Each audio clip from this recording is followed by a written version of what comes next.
K97.5 Real Hip Hop and R&B. I am your sis Royalty, and today in the building we have a very special guest. We have journalist, host, founder of the Black Star Network, Roland Martin. How are you Doing today? great. How's it going? It's going pretty good. I can't complain. Cool, cool. Now, you are in Raleigh for some very important business. And for the listeners who don't know, can you please break it down for them? Well, folks here clearly, when they hear or watch all the issues that St. Augustine has been having, financial accreditation, all of those different things, and we've covered these stories over the last several years. And like other institutions, students, faculty, parents, alumni reached out, really concerned about the loss of accreditation and what that could mean for the university.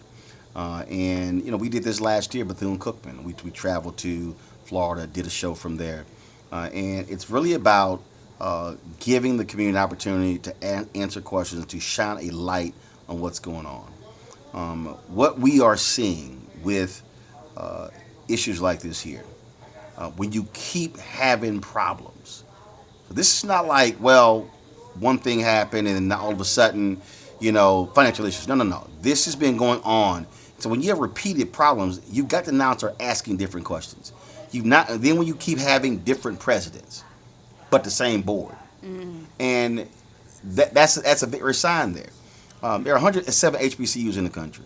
I've personally been to 60 of them.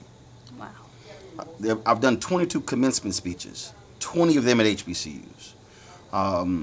I've talked to numerous presidents, numerous board members, numerous boards of trustees.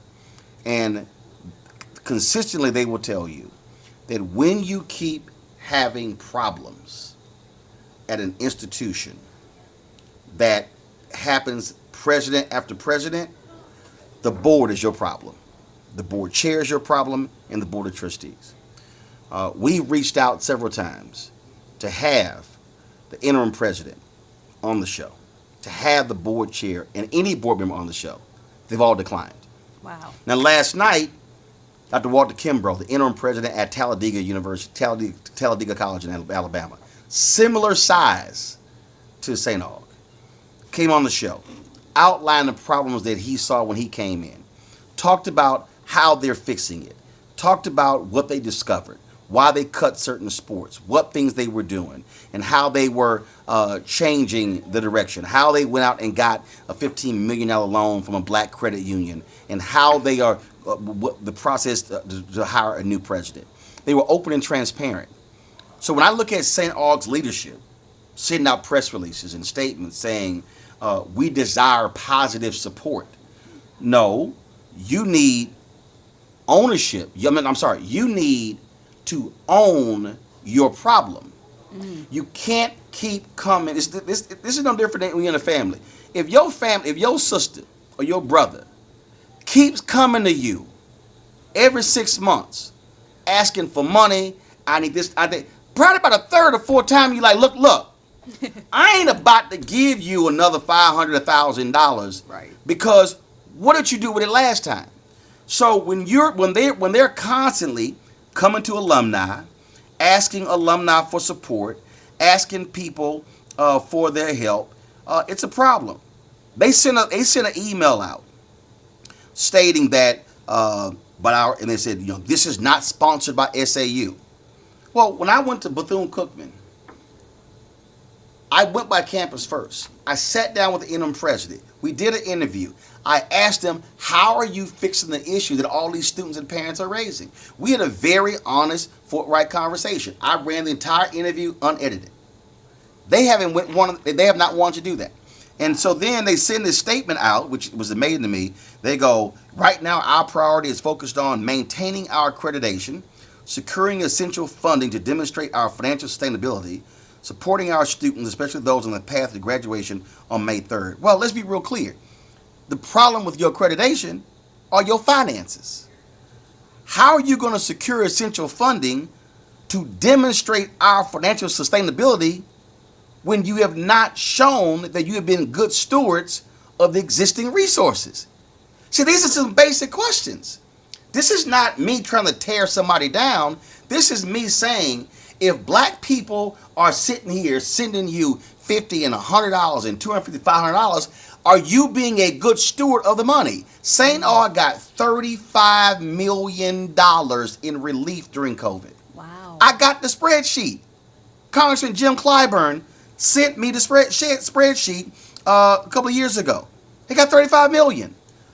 Alabama State, when I was there, they took the money they got, much more bigger amount of money they got, pay off debt. Other HBCUs did the exact same thing. So here you had an opportunity. Fisk, private. I was a scholar in residence at Fisk. Van Newkirk was president. Took that COVID money, used it to provide certain things to help them get out of their problems. So now you got to ask, what you do with the $35 million? Yeah, that was my next question. That's and it. So you want folk to help you sign off on deals. How do you go get? Okay. And again, I'm gonna use Talladega. How are you St. Aug, and you go get this loan paying 24% interest? What black credit unions did you go to? What black banks did you go to? Oh, maybe because those black institutions are going to ask some questions about your money is funny. That's because who you've been having handle your money is a problem. See, this is stuff that we as black people have got to be honest about. So the point of this town hall, again, is not to tear down, is to offer a critique, to offer criticism, but to also offer people an opportunity to share their perspective, but also say how they're willing to help. This is not an issue that is solely about St. Aug. Look, St. Paul shut down. That HBCU shut down. Right. Okay? The church denomination is affiliated with St. Aug. Somebody's asked the question, why won't they help? Because they don't trust leadership. So this is very simple. Leadership has to be truthful and honest to the public. All this, well, we are working through this thing. This is very simple. Have they come to the public, not a few people, not one alumni group. No, have you come out and had an open, honest dialogue about how you got into the problem and what is your plan of action to get out of the problem in order to save your accreditation, in order to rebuild? You talking about graduation? Ain't no students on campus. Oh. Because you can't pay for the upkeep. Is your grass cut? Oh, no, because you didn't pay the bills of the folk who were cutting the grass. How did you just get 2 new lawsuits? You now paying legal fees. See, again, leadership goes, yo, we can't have these lawsuits. Let's settle these lawsuits. Let's pay these things off. But if people don't trust your word and don't trust your plan of action, they're not going to believe you. And what I fear is that lousy leadership could lead to having to sell off land that black folks fought and paid for through Jim Crow because folk today can't manage money. And so the stuff we hear about Shaw, we hear about, and we know this is prime real estate in this city. And there are people who want to get their hands on that land.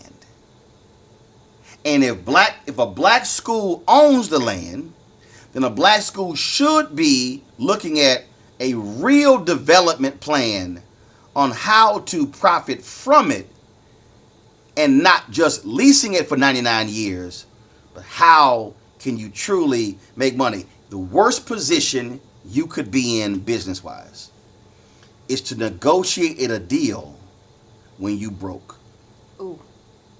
Because then you're desperate. That's the worst time for you to negotiate a deal. St. Aug should be negotiating deals about their land from a position of strength and not weakness. But they got to be honest how you got to the problem. And so, Look, I've got almost 2 million subscribers, YouTube subscribers. I've got a fan base. These folk, they support black institutions. I have 35,000 people who've donated to my show almost $4 million in 6.5 years. I don't send them hats, t-shirts, bumper stickers, or mugs. I said swag costs. They say what we get in return is the content.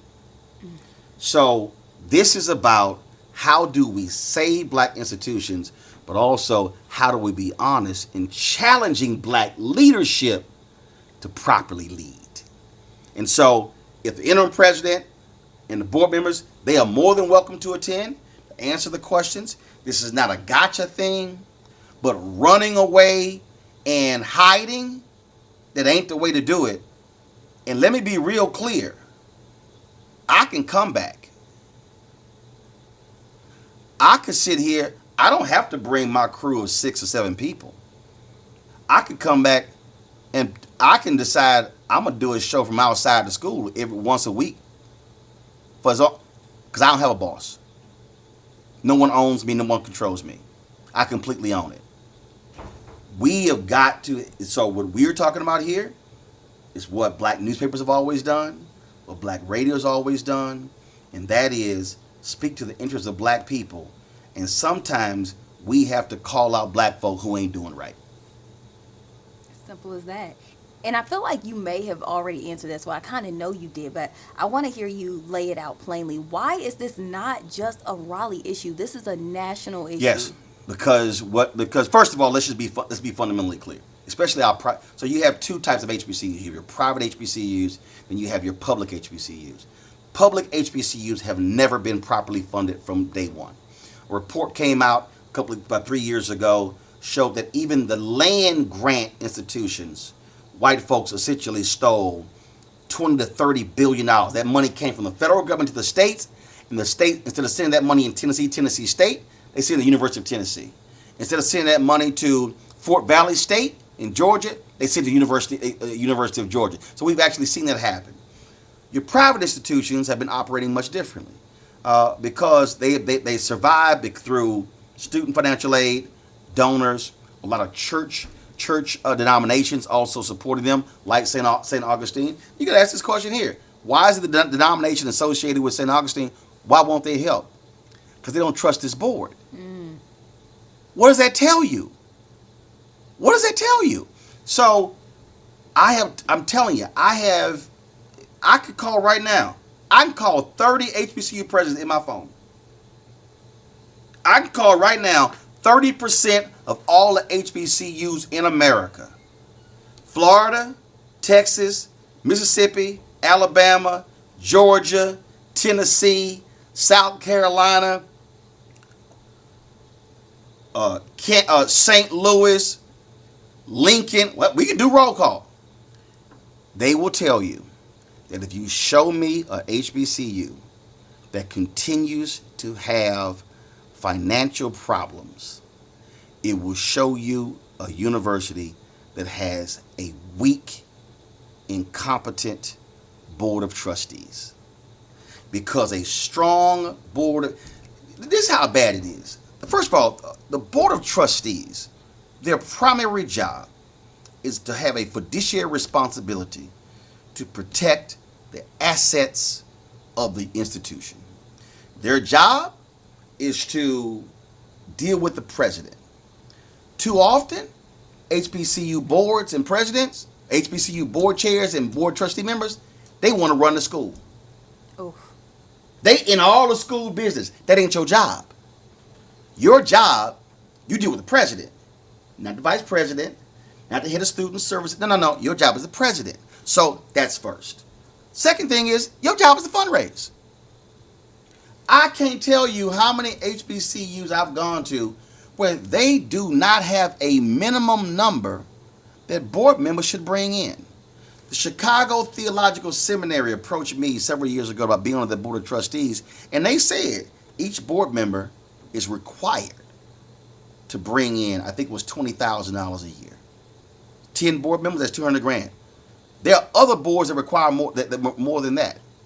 Then about HBCUs, they don't. So it's like, what you doing here? Right. And there are a lot of people, and I'm sorry, I've seen the resumes. I'm from Houston. I went to Jackie Hayes High School. Texas Southern University is right across the street. One of the reasons Texas Southern University had so many problems for years because they had a lousy board. They had people who were the governor appointed. He would never have appointed any of those folk to the University of Texas or Texas A&M or the University of Houston or Texas Tech Board of Regents. Never would have. They wouldn't have gotten past. They wouldn't have been gotten past the secretary. So we have folk who have no relationships, no money, can't give money, can't raise money, but you're in a leadership position? That's crazy to me. That's out. But again, though, this is the problem that we're seeing. Show me a strong HBCU, and I will show you a strong president and a strong board chair and board of trustees. Spelman has been able to do what they do because strong presidents, strong boards, real board members who bring in money but who give money. Howard, you've had. I mean, there are a number of what Rosalind artists is doing down at Benedict. I mean, I can just do a roll call, but that's when there's a symbiotic relationship between the president and the board chair and the board of trustees, where they're on the same page. Egos are not there. This ain't about what suite I get, how many free tickets I get to the football game, but it's also about making some hard choices. Dr. Walter Kimbrough, he cut golf, gymnastics, indoor track and field, several sports. That saved them $300,000 to $400,000 a month.